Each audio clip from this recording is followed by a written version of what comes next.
kepada terdakwa selama ini, dan karenanya terbukti terdakwa bukan penista atau penoda agama. Berdasarkan hal tersebut di atas, haruskah masih dipaksakan bahwa terdakwa menghina suatu golongan, padahal tidak ada niat untuk memusuhi atau menghina siapapun, dan tidak ada bukti bahwa terdakwa telah mengeluarkan perasaan atau melakukan perbuatan yang bersifat permusuhan atau penghinaan, penyalahgunaan atau penodaan terhadap agama atau penghinaan terhadap suatu golongan. Terdakwa berkeyakinan bahwa majelis hakim akan memberikan keputusan yang menjunjung tinggi kebenaran dan keadilan karena mengambil keputusan demi keadilan berdasarkan ketuhanan yang Maha Esa. Setelah mendengar nota pembelaan dari tim penasihat hukum terdakwa yang pada pokoknya memohon kepada majelis hakim yang memeriksa, mengadili, dan memutus perkara ini untuk memutuskan: 1. Menyatakan terdakwa Insinyur Basuki Cahayapurnama MM alias Ahok tidak terbukti secara sah dan meyakinkan bersalah. A. Melakukan tindak pidana barang siapa dengan sengaja di muka umum mengeluarkan perasaan atau melakukan perbuatan yang pada pokoknya bersifat permusuhan, penyalahgunaan atau penodaan terhadap suatu agama yang dianut di Indonesia sebagai mana tersebut dalam dakwaan alternatif pertama yang diatur dalam pasal 156A huruf A KUHP. B. Melakukan tindak pidana barang siapa di muka umum menyatakan perasaan permusuhan, kebencian atau penghinaan terhadap suatu atau beberapa golongan rakyat Indonesia sebagaimana tersebut dalam dakwaan alternatif kedua yang diatur dalam pasal 156 KUHP. 2. Menyatakan membebaskan Insinyur Basuki Cahayapurnama MM alias Ahok dari dakwaan pertama dan dakwaan kedua. 3. Menyatakan memulihkan hak harkat, martabat, kedudukan, dan kemampuan Insinyur Basuki Cahayapurnama MM alias Ahok. 4.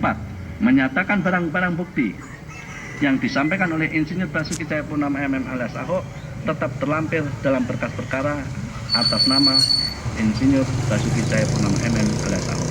5. Membebankan biaya perkara ini kepada negara. Setelah mendengar replik dari penuntut umum yang disampaikan secara lisan di persidangan yang pada pokoknya penuntut umum menyatakan tetap pada tuntutan pidananya. Setelah mendengar duplik dari tim penasihat hukum terdakwa yang juga disampaikan secara lisan di persidangan yang pada pokoknya penasihat hukum menyatakan tetap pada pembelaannya. Menimbang bahwa terdakwa diajukan ke persidangan oleh penuntut umum berdasarkan surat dakwaan yang disusun sebagai berikut. Ini kami bacakan pasalnya saja, yaitu pertama, melanggar pasal 156A huruf A KUHP, atau kedua, melanggar pasal 156 KUHP.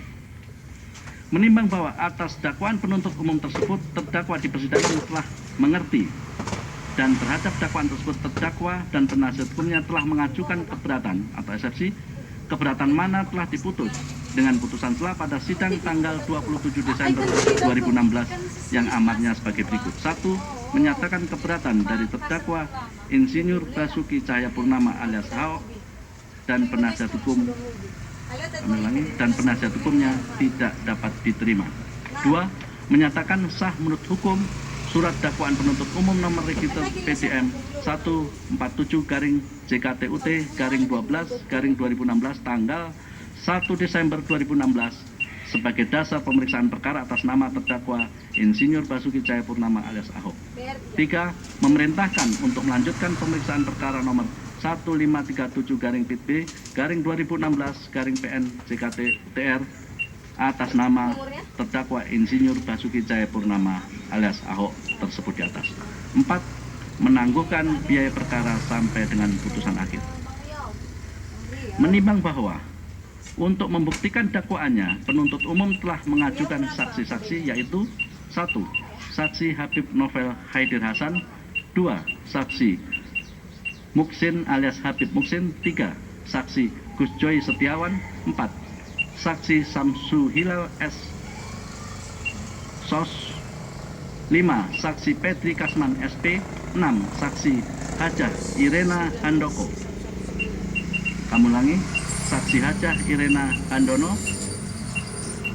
Saksi Muhammad Burhanuddin, 7 saksi Haji Wiludin Abdul Rashid Dhani SPD, 8 saksi Muhammad Asroy Saputra, 9 saksi Imam Sudirman, dan 10 saksi Ibnu Baskoro yang masing-masing telah memberikan keterangan di bawah sumpah di persidangan, serta 11 saksi Dr. Andes Nandi Naksabandi SMA yang karena saksi telah meninggal dunia, maka keterangannya dalam BAP dibacakan di persidangan yang pada pokoknya masing-masing sebagai berikut. Ini keterangan saksi sebagaimana kesepakatan tidak kami bacakan dan dianggap terbacakan dalam pembacaan putusan ini.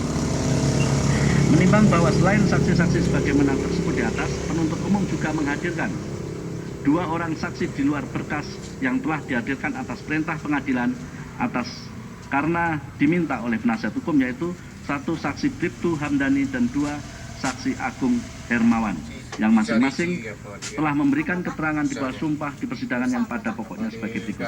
Kesaksian keterangannya tidak kami bacakan pula di persidangan ini dan dianggap dibacakan.